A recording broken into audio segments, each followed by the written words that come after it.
Arsène, do Arsenal have the look of a title team to you? Yeah. Without any hesitation, I must remind you something, is that you would say to me it's like that every year, but I believe that this year it's really they're equipped to deal with any kind of problems. Well, let me just point out to you that some very good judges have tipped them to win the title this year before a ball was kicked. Who was that, Richard? Yeah. So they're not surprising me. But when you say yes without hesitation, what is required to win a Premier League title? When they lost Havertz, Saka last year at the end of the season, it was too much. But this year you have Madueke, you have Eze, who's creative. They lost Odegaard last year in a crucial moment. And Eze this year can replace. You have Martinelli, Trossard. You have at the back as well. They bought Mosquera. They're down the flanks. At the back they have a replacement. You have Lewis Kelly, doesn't get in the team at the moment, he's in the English national team, you know, so I think they have a most complete squad compared, for example, I've seen Liverpool finishing the game against Chelsea, they played Szoboszlai right back and Gravenberch centre back, so Arsenal would not be in this kind of positions to do that. Your trademark teams were very French, if you don't mind my saying, very creative, very almost poetic and romantic. Yeah. Arteta's, I just said, they've got the best at the moment, Arsenal, the best defensive record in the top 5 European leagues. Do you build a title from that or the way that you won them? Well, you have to be efficient at what you do. So if you go for an offensive style, you have to score goals, knowing that you might concede sometimes goals. But what I mean, if you ask me today, if I build a team, you know that changes as well with periods. For me, today, where the best midfielders in the world were in Spain. You ask me where the best strikers in the world were in France. Where the best central defenders in the world in South America. So if you look at Paris Saint-Germain, or if you look at Arsenal now, they have Gabriel at the back with Saliba, who is as well a very strong defender. But they have a Spanish midfield and they have quite good strikers. Paris Saint-Germain, they have a Portuguese, Spanish midfield, and they have French strikers, you know. So this is, and they have Paris Saint-Germain as a South American defense. So it looks like this is a way where you can build a good balance today in the team. Why? Because when you're in a big club, you have to build the game up, and the Spanish, Portuguese players have that kind of link play. And to resist to pressing, you need today very flexible, very mobile players like Vitinha, for example. And you need as well a lot of pace. If you get through the first pressing, you go straight to goals, but you need pace. And so this mixture. Arsenal, they have been flying. But did you see that result coming? It's the joint heaviest defeat of Diego Simeone's managerial career. Not many teams do that to a Simeone side. I thought Arsenal were excellent. I think they've been excellent all year, actually. Even if they haven't been at their sparkling best, they're very difficult to score against. And they're managing to get the job done, whether it's a set piece or whatever it is, whatever it takes. That's what champions do, just to get over the line, take as many points as you possibly can. I was very impressed with them, and I can't see it stopping. I have to be honest. I think the balance of their squad now, the acquisitions they've made in certain areas, when they used to get in the past, they used to get an injury, you used to feel like, well, they're not going to be able to cope without him. I don't see that now. I see them very strong in all departments, and I think, obviously, in the Premier League, they are the team to beat, and you have to say, you know, they're going to go a long way in this competition as well in the Champions League. Well, what about Victor Gyökeres? Because he has been getting... The thing is, the Arsenal fans have been saying, no, that they're happy with him for the work he's doing despite the not so many goals. But he did get 2 goals last night. Are there still some question marks over him? There's never been question marks from me. I've always stuck by him because I see what he does. He works for the team. You know, he occupies centre half. He creates spaces for the 10s or anyone wants to come into them pockets. Pins the defenders back, especially the 2 centre backs. I think he puts himself on offer. I like the fact that he scored 2 goals last night. He's not afraid to put himself in between the goalposts. He knows if he misses chances, the next one will come along. He's got the character to miss chances and go again. I think you saw Mikel last night. He was heaping the praise on him, as if the guy needs the confidence. I'm not sure he does. I think he knows how good he is. I think he knows he's playing an excellent side at the moment. The chances will keep coming. I don't have a problem. I don't fear for Gyökeres and Arsenal. I just think he's a wonderful signing for them.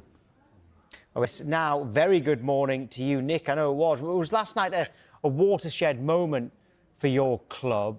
Are even the most pessimistic fans now believing that they can deliver a major trophy this season or multiple trophies? Well, that's the plan, isn't it? I have to say, Tim, you're earning your money today. I know how hard this might be for you.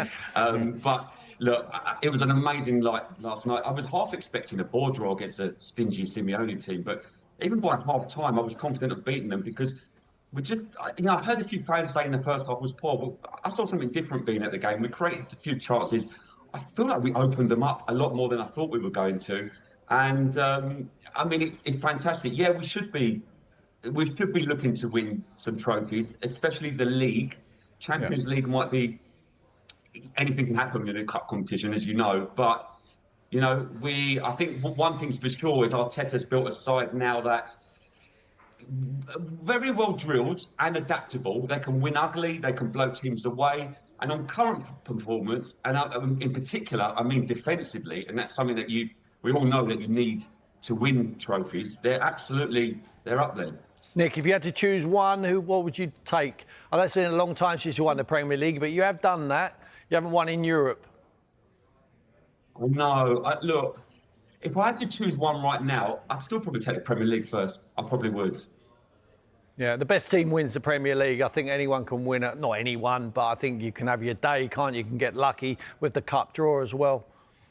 Yeah, but exactly that. As I was saying, you could be unlucky or lucky with the cup draw. You can maybe get a draw against the team and go out on penalties. At least with the league, after 38 games, you're the best team there. Yeah. Is it now expectation for you, though, rather than just hope about winning a major trophy? Yeah, I guess so. I mean, I think Tim alluded to this earlier. We didn't have our captain last night, and nobody talked about it. That's Odegaard. Last year, a player would be out like Saliba or Odegaard or Saka, and that's all we could hear. Now we've got the squads to do it, so there are no excuses in that respect, especially when it comes to winning the league. I think, like I said, cup can be very different, but winning the league, when you've got a squad that we've got, I think we should be expecting to win it. Right. When you talk about the squad there, and that everybody's praised Arsenal's squad depth, and it's there for all to see, is there any area that does worry you? The only thing that worried me before the season started, and probably still a little bit now, Martinelli's a little bit inconsistent. The left-hand side, we can't, obviously we chop and change between Martinelli and Trossard. I personally think we brought in Noni Madueke for the left. I know people think he's there on the right, he's better on the right. Yeah, he probably is. And everyone's saying, well, Saka doesn't need a backup as such. We've got Saka there. But on the left, I think he brought him in to get some crosses in for Gyökeres, because that's something we don't do enough of. And I think that's his plan. That's the only side I think maybe, but I think we've got enough cover there anyway. Well, sounds like no excuses. But do you think Arsenal get enough credit elsewhere? Because I don't know if you were watching yesterday. We'll remind you, actually, because Jamie O'Hara caused a bit of a stir. Listen to this. The top teams doing long throw-ins. I can't believe what I'm watching. It's all down to Arsenal. Arsenal started this. Arsenal started the long throw, the set pieces. They've killed the Premier League in terms of, fluid football. What happened to get the ball down, move it quick, play, crosses in the box, get to the byline, crosses in the box? So non-league. It's the Premier League we're talking about here. You're meant to be the best of the best. Style of play in the Premier League is down to Arsenal going more direct and with long throws. What did you think of that? Someone's got to start it, doesn't it? Look, we never started long throws. Yeah, maybe I think Arteta is the kind of manager, it's quite a clever manager. He looks at every single possibility and detail to get an advantage. If that's long throws, so be it, long throws. We've seen it with set pieces as it stands. You can't argue we're scoring from them. personally, I don't really care anymore. As long as we get the wins now, we just need to win something. I agree with you 100%. I don't think there's anything wrong with playing direct, anything wrong with long throws. If it's effective for your side, it certainly is for Arsenal. Every team in the Premier League are taking long throws at the moment. You know, it's not a non-league thing, it's a Premier League thing at the moment. It's going full circle. It won't be long until we see 2 strikers up front as well. And we want to see that. We want to see the wingers on the wide positions, you know, 2 midfield players in there. One goes forward, one sits, vice versa in another phase of play. And get the ball into the box. That's what we're going to see. It's going to go full circle. The game has always evolved like this. You know, and at the moment, it's going back to a more direct style. The coach is going to be able to teach to, let's say it does go back to 4-4-2 and the central midfield role is different, the striking role is different. A coach is going to be able to coach that now, because for a lot of years, coaches have been living on 4-3-3 or 4-2-3-1 or even 3 at the back. Yeah, well, they just make it flexible. I'm not saying they go all fully direct. But you saw Man United against Liverpool. They went more direct. Lamon's the goalkeeper. They're making it simple for him. They don't want him to make the mistakes of his feet passing out around the penalty box. So what's saying to him is go direct, up to the strikers, win the second ball, and we'll play from there. And they got a great result at Anfield on the back of that. Afterwards, you see Arne Slot complaining about the low block, complaining about them playing direct. It's exactly music to the ears of the manager on the opposition. You know, they're not happy with it. Arne Slot needs to start doing that. Maybe mix it up a little bit. You know, it's a game. I don't think it should be predictable one way or another. It's a game, and there's no right way to play or wrong way to play. It's what's effective for the group of players, what you'll have at your disposal. And at the moment, Arsenal and Mikel Arteta is using his group perfectly. And in terms of Arteta, by the way, we're getting loads and loads of messages about Viktor Gyökeres, by the way. A lot of them praising him, a lot of them saying he still needs to do a little bit more. But what about Mikel Arteta? Because Mikel Marino the other day, Nick, called him the best, one of the best, if not the best managers in the world. Where do you rank him? Well, look, the fact that we're even in the conversation there, and even, I think you were saying earlier, are we the best team in Europe? Look, I agree with Tim. We're not the best team in Europe until we start doing this in the knockout stages and we actually get over the line. But the fact that we're in a conversation of that, you have to give credit to Arteta. Look where he's brought us. I know everyone's saying, oh, it's been 5 years, but really now, this is his team. This is his team now, and this is his time to prove it. I mean, I agree with Tim as well. What he's doing, Arteta, this is not by accident. We've got big, strong players going in the box, right? And there's a reason for that. Marino now, I've got Rice. There's a reason for that. He's trying to find an advantage with every kind of way. There was a time where I thought we were a bit predictable, even last season. But last night especially, what I really liked is that we were relentless, because I thought once we get the first goal, we're going to sit back, play it around the back, and going to slow the game down and sit on the 1-0. But we kept on them. And that's something I haven't seen from Arsenal for a long time. So I think that's all credit to Arteta. He's got them playing. I think at the beginning of the season against Liverpool and City, I think he was a bit too cautious. Maybe he's kind of learnt from that. Maybe there's a bit more confidence in the team now, and we can go on. There's a lot of similarities between your Invincible side and your Arsenal side now. And physicality is the key one. You know, we talk about, I played against that side, you know, like Vieira, Petit, you know, and it's strong guys at the back. When if you can't win the game, you won't lose it. You drew a lot of games in that season. I think now they take what's on offer. If it's there to steamroller a team, they will do it. If it's there to just to nick a point, take that. It's a valuable point at the end of the season. I think it only bodes well for Arsenal. Adaptability. Comes back to the adaptability and flexibility that I was saying. Yeah.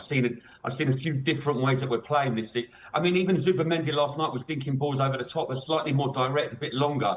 I mean, last season it was very kind of, I would say, tiki-taka. But we've actually changed that around a little bit now. We're throwing balls in the box, we're set pieces, we're scoring. I mean, look at our goal scorers. It's all around the team now. Yeah. So I think that's all credit to Arteta. Like I said, it's no accident. We're getting more and more messages about Gyökeres, by the way, so better talk about him now. We know that he had a run of 9 games without a goal. That was for club and country, all competitions. But how happy have you been with him so far? Because every Arsenal fan we've had on and Arsenal ex-players have said that they are happy with his contribution despite the lack of goals. But he added 2 last night, so I mean, that helps the argument. It does. I mean, look, I have to say I had a few doubts myself, and off the back of 2 scrappy goals, they're not going to completely disappear. But what I will say about Gyökeres is that he has worked hard, and he didn't have a very good pre-season, and he's looked a little bit off the boil in terms of fitness. Last night he looked a lot fitter, and I think a fit Victor Gyökeres, who's big, strong, powerful, running at you, is going to scare a lot of defenders. I think if he can hold the ball up a little bit better with his touch, he's complete. And I think, you know, the good thing about last night, I know there were 2 scrappy goals, but it gets your confidence up. And what I really liked is the reaction of his teammates. It was a bit like when Havertz first joined, and they were really behind him, telling him to celebrate that goal, getting behind him, and that will give him confidence to go on. So, yeah, look, I hope he proves me wrong, because the more he proves me wrong,